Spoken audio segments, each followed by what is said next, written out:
अगदी आडवाटेला असलेल्या गोवेकरांच्या घरांकडे जाऊन आता आपण ह्या थोड्या कठीण अशा दिसणाऱ्या रस्त्याने चाललोय पलीकडच्या घरांकडे. तिथे पालेकर वगैरे यांची तिकडे आपण जाणार आहोत आणि चढ उताराचा रस्ता आहे. अगदी सुंदर एक्सपिरियन्स आहे तिकडे चालण्याचा.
भर दुपारच्या वेळेला आपण ह्या बबन गोवेकर यांच्या घरी पोचतो आणि दरवर्षीप्रमाणे यांची परंपरा आहे की इथे जेव्हा रुंबाट पोचतं तेव्हा आलेल्या प्रत्येक माणसाला हे उकड्या तांदळाची पेज व फणसाची भाजी देतात आणि सगळे लोक त्याचा अगदी आवडीने आस्वाद घेतात आणि तृप्त होऊन जातात. अगदी दुपारची वेळ असल्यामुळे सगळे दमलेले पण असतात आणि भूक पण लागलेली असते, त्यामुळे मन शांत होऊन जातं आणि ही त्यांची परंपरा अगदी वर्षानुवर्ष चालू आहे आणि खूप छान तऱ्हेने लोक आस्वाद घेतात याचे.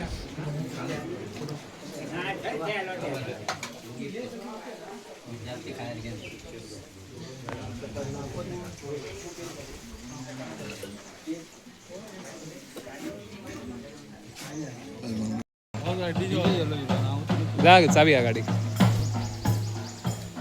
ग्रीन मध्ये चालू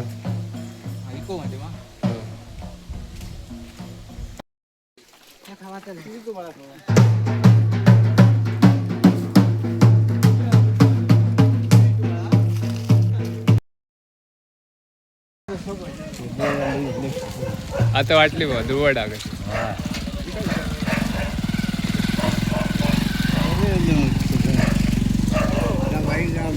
होय होय होय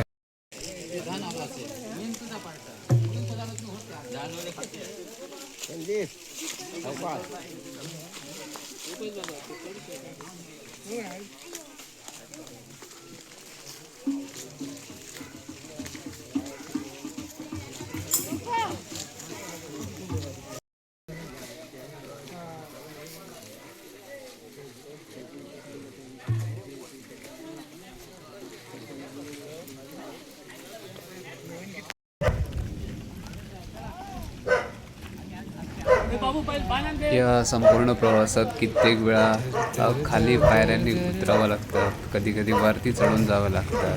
एक वेगळ्या प्रकारचा व्यायाम आपल्याला उपलब्ध होतो आहे ज्यामधून अगदी सरळ वाटणाऱ्या अशा वाटा नाही आहेत इकडे. थोडं कष्टाचं काम देखील आहे आणि लोक आवडीने ह्या गोष्टी करतात. आपले ग्रामपंचायत कर्मचारी सर्वांचे लाडके असे बाबू साटेलकर यांच्या घरी आता हे रोबोट पोहोचत आहे.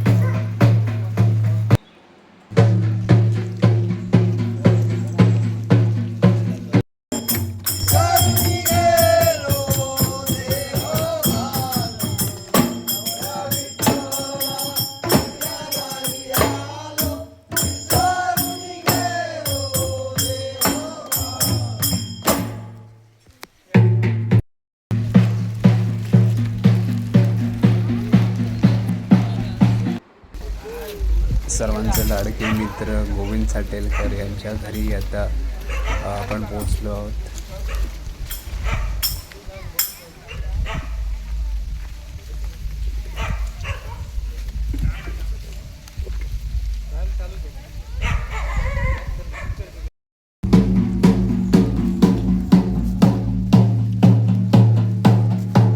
हा परत एकदा आलेला उतरणीचा रस्ता.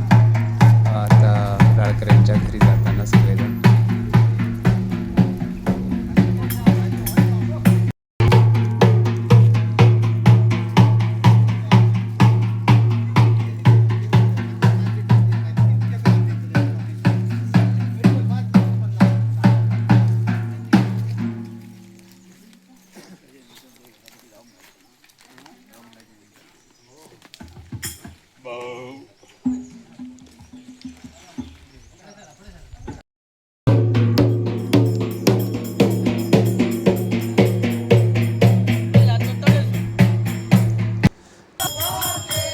सर्वांचे मित्र जया मोरुसकर व बंड्या मोरुसकर यांचे घर.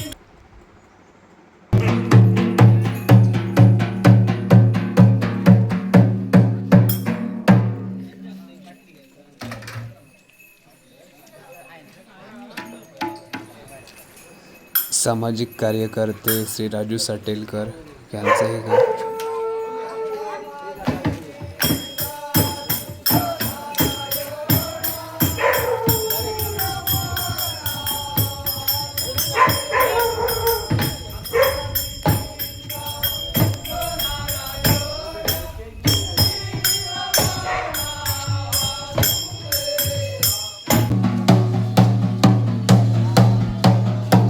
अतिशय सुंदर अशा थंड बागेतून आपण प्रवास